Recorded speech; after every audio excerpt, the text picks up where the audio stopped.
Hello cave dwellers and welcome to Cooking in the Cave, aka let's try and get to the bottom of this retrobrating thing once and for all. We've already established through restorations of the past that a combination of cream peroxide and a warm sunny day is an effective solution to making our plastics bright, shiny and new looking. But I and many of you don't have the luxury of living in a sunshine state. Sunny days are few and far between here. So today I want to achieve the following. To find a retrobrating technique that I can use indoors without access to a great big ball of fire in the sky. We want to find a method that's as quick as the outdoor method, if not quicker, so 4 to 6 hours to complete. And it should be with the aid of equipment which is easily available to anyone who wants to imitate the procedure. That is of course if we're successful. The machine we'll be working on is this Amiga 500, and I've chosen that not only because it's really quite yellow, but because I have spare keys, so don't worry, if things go wrong we're not sacrificing the machine. We'll test each method with a single key and then we'll make a final comparison to see if any of the methods are successful. And if we are successful, then we'll consider how we might scale that up from a single key to an entire case-sized piece of plastic. As I said, it's aimed at indoor retrobrating, and if you're fortunate enough to live in more sunny climes, then do check out the 8-Bit Guy's Adventures in Retrobrating, as is often recommended in the comments section on my videos. I thoroughly recommend it. So let's get the gloves on and see how we get on.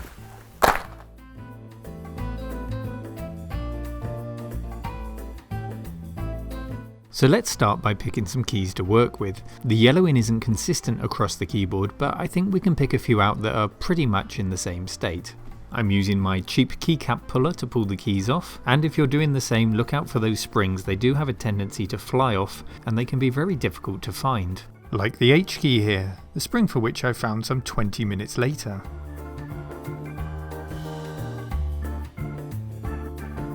There are two tones of key on the Amiga 500 as with many other micros, the white or slightly cream and these greyer keys. So with each test that we perform I'm going to use one of each key to make sure that no unwanted discoloration occurs to those darker keys.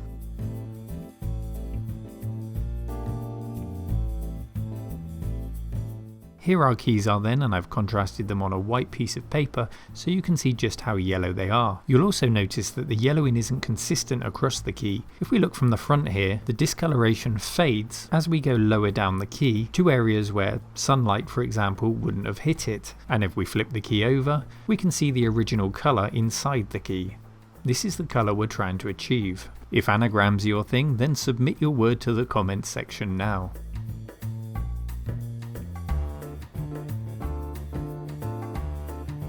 Before any retrobrating, I always like to clean what I'm working with. I'd hate to get an inconsistent result just because a piece of dirt was on there, although it's likely that hydrogen peroxide will just destroy the dirt, but why risk it to find out 4 or 5 hours down the line? With our keys cleaned and ready, I've selected 2 which we'll do nothing with, and these will be used for comparison when we have our results in later.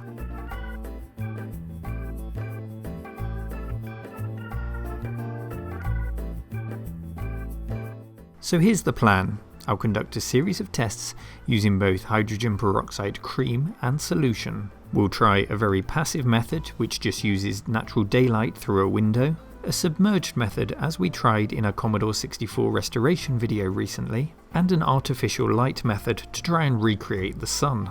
We'll then take stock of where we are and consider if we have a successful outcome or if we need to combine methods to get something better. Here then are our first tests. I'm using these foil trays, the kind you would get from a takeaway, in an attempt to bounce the light around. You could use tin foil as an alternative. Into each I've placed our keys, and the first is submerged in 40 volume Superstar Crystal Clear Peroxide. I've made sure to get enough in there to submerge the key completely. The second tray receives the cream peroxide that I've used in previous videos, and the brand here is B Blonde. It's likely different in your country, but it should be very easy to source.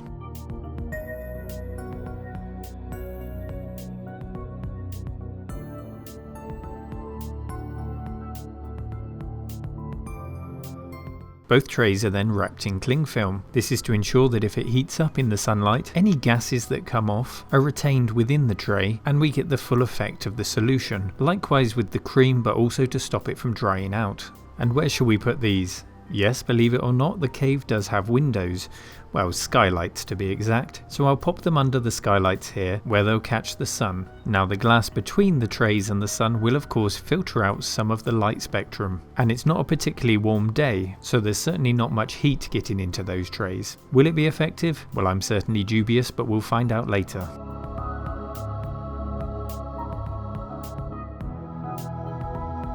Our next method then is a new take on our submersion method. We will once again be using the liquid and the cream peroxide solutions, but we're going to try and make this as effective but also as economical as possible. To avoid wastage by filling half a saucepan with peroxide solution, we're going to vacuum pack our keys with the solution and then use a sous vide cooking method to safely hold it at the right temperature.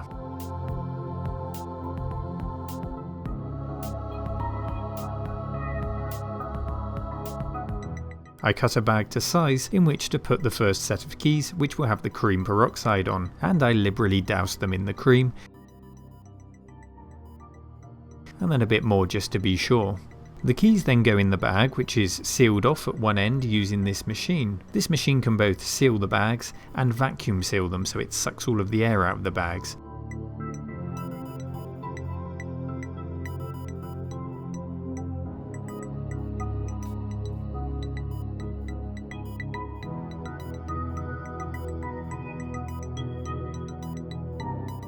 So we seal one end, put the keys in, and then, why not, a bit more cream peroxide, and then we'll vacuum seal it.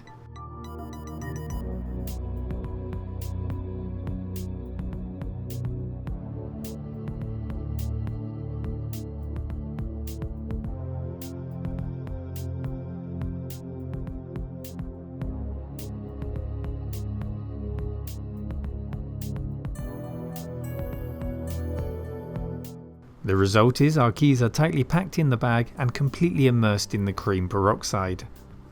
Before we continue, let me just point out the importance of wearing gloves. I only wore one glove in the last scene and this is the result. Thankfully the peroxide doesn't irritate me too much and it came off quite easily, but it may be much more of an irritant to you, so keep those gloves on.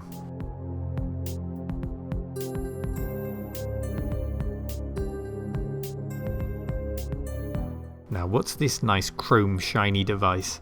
This is a sous vide stick. You pop it into a container of water and it will both circulate the water as well as heat it and hold it at the exact temperature you set. Further to that, it has a timer so we can tell it for exactly how long we want it to cook for. The reason I've chosen to do this is because we had something of a disaster in our last restoration. We used a pan on a convection hob to heat up the hydrogen peroxide solution. I did monitor the temperature with a thermometer, but of course that direct contact between the pan and the hob meant that any keys touching the bottom of the pan were getting a lot more heat, and the result was this very white but very bent spacebar, and I really want to avoid melting any more keys today if possible.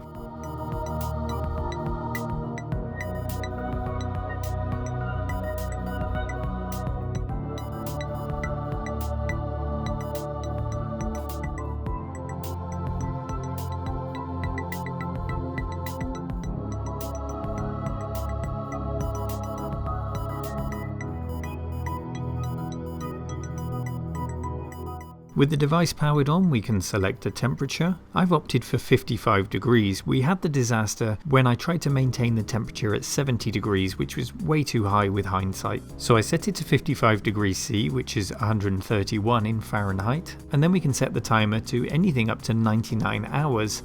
I'm not quite sure at this point how long we're going to retrobrite for, so I'll just set it to 90 and keep an eye on things. I'll let you know at the end just how long it was actually in there for. With those two options selected, we press the start button and it kicks into life.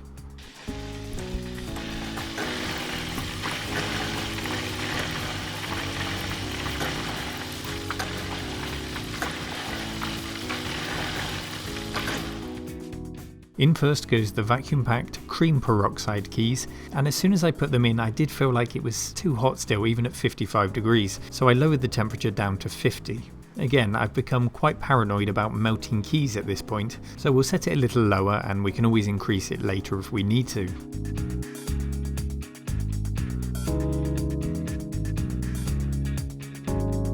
Next up, I wanted to repeat the process, but using the solution instead of the cream. To achieve that, I sealed off another bag, this time in this slightly more triangular shape, so that I could put the keys in, and then by making a little spout at the top here, in fact a funnel would have been useful at this point, but I didn't have one to hand, I can pour the solution into the bag and then finally just seal the top off. Now we don't want to vacuum seal this because it will likely suck the solution out into the machine. We'll just seal it off, making sure that there's enough solution in there to cover the keys without spilling out when we put it on its side. It was a bit fiddly, but we managed to get it sealed. It's a bit like when you win a goldfish at the fun fair. Look Mum, I won a couple of keycaps. They'll be dead by the morning, son. And she was right.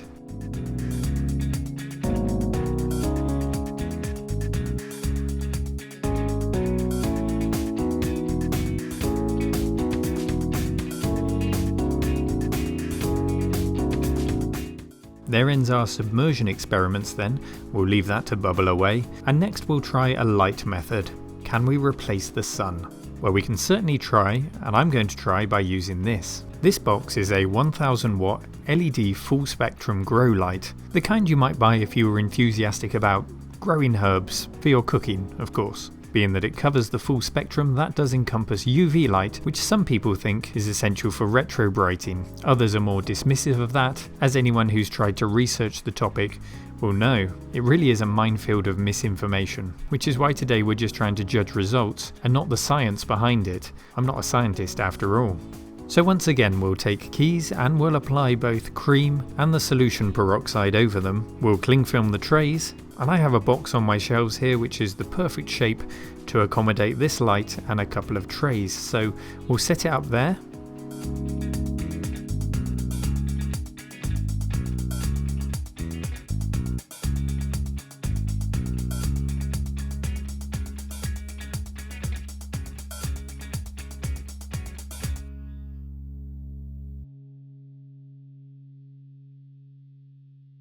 I'll power it on while trying not to look directly at it. And hey presto, we have our own artificial sun.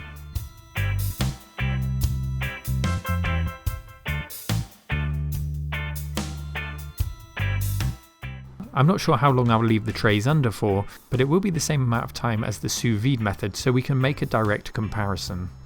Being LEDs and unlike traditional bulbs, not very much heat is given off from this box, so it's really not warming the trays, it's just showering them in that spectrum of light. So it'll be interesting to see what the results are.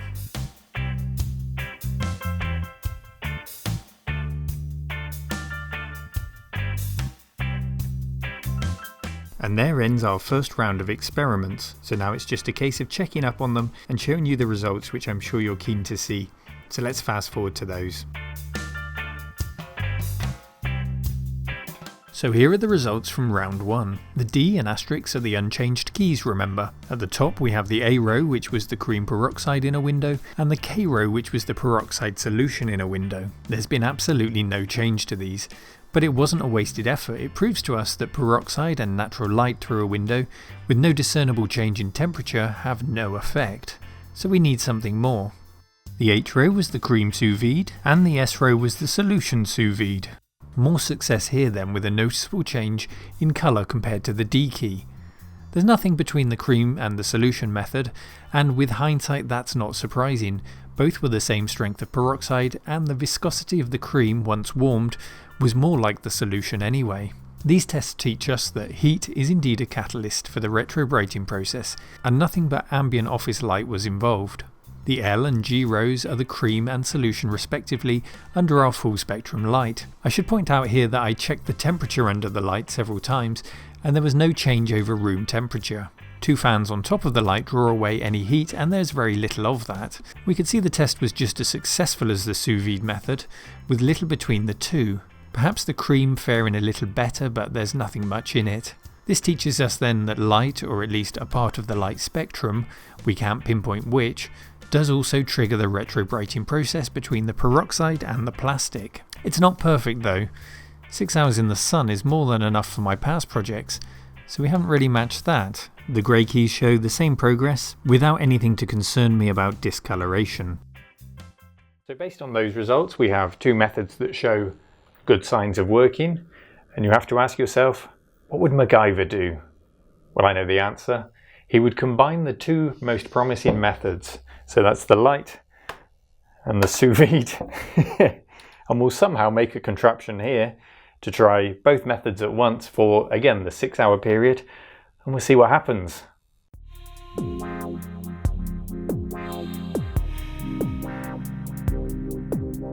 So this time we're just going to try the solution, and you get the idea of how this works now. I picked 2 new keys off of the keyboard which match our original D and asterisk key as closely as possible to make it a fair test, and then I popped them in a bag and filled them with the peroxide solution.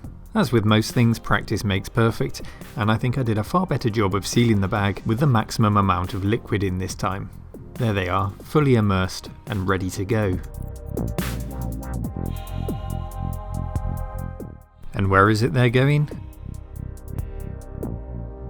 Yes, words fail me at this point, just take it in for yourselves.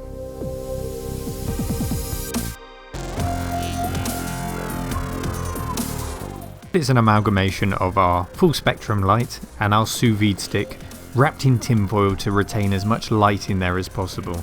The temperature remains the same at 50 degrees and the time is set to 6 hours, and then we wait to see what happens. Even if we're successful, this of course is still a prototype, and I should throw in the obligatory "don't try this at home," electricity and water not mixing and all that business. Not that that will put you off, just be careful.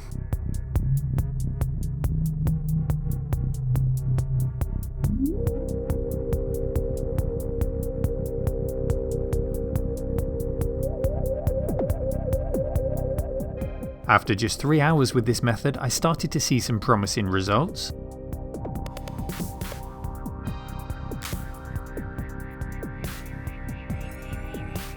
And then after the full 6 hours, well, what a difference combining the two methods has made. We've managed to bring it up several more shades again, to a colour that's indistinguishable from the back of the key, a colour that is indeed very close, if not an exact match, to its original colour. Here's that final list of methods for comparison.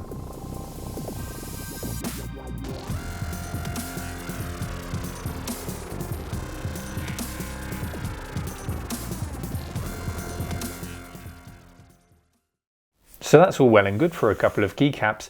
In fact, I'm quite pleased with that result. But what about for, say, an Amiga sized piece of plastic? Well, it just so happens that down here I have an Amiga sized box and an Amiga sized sous vide bag. So let's see if we can scale this up.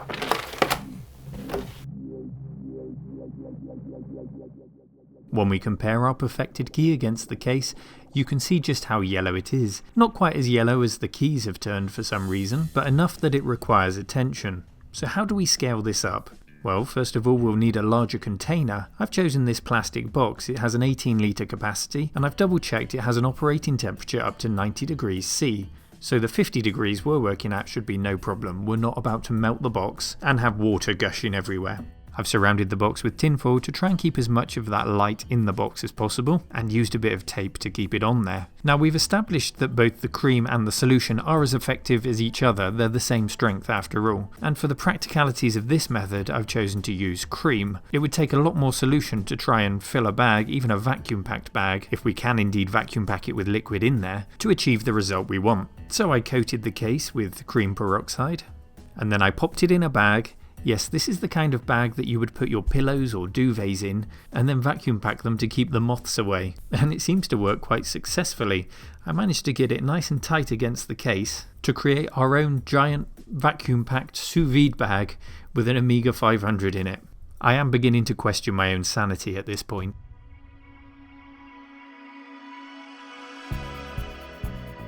We then pop the case into the box of warm water, turn on the light, and let it do its thing for up to 6 hours, although I will be checking on it regularly.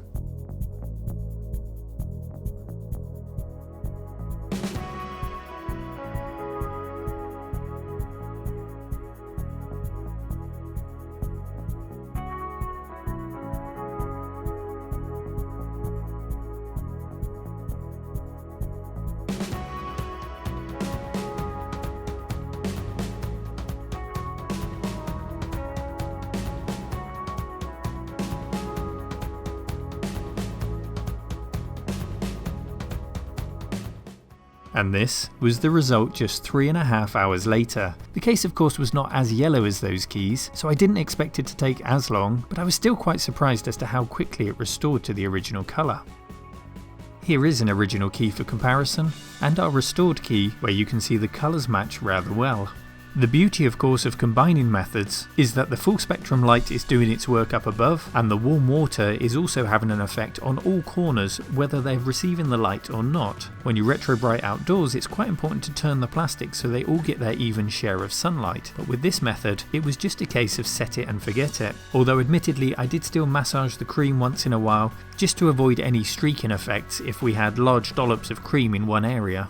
To get the full effect of the result, here's the top of the case on the untreated bottom half of the case, and you can see a real difference there. And here's another comparison for you. This is the Trash to Treasure Amiga we restored using the cream in sunlight method some months ago. And as you can see, we've achieved a result that was just as good as the sun, and I really don't think we could have hoped for anything better than that.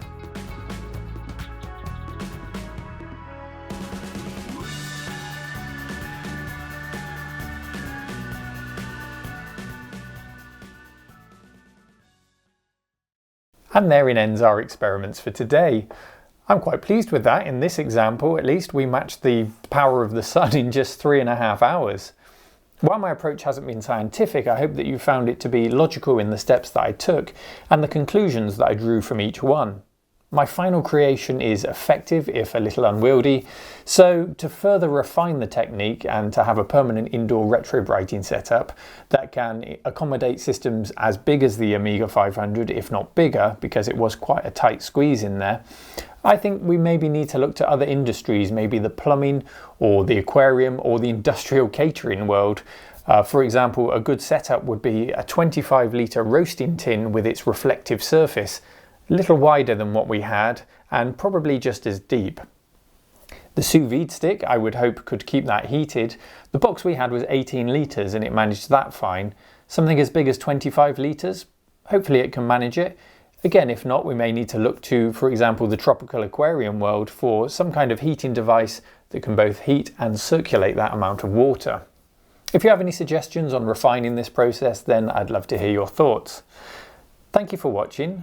Good luck with your retrobrighting, and take care, cave dwellers. See you soon.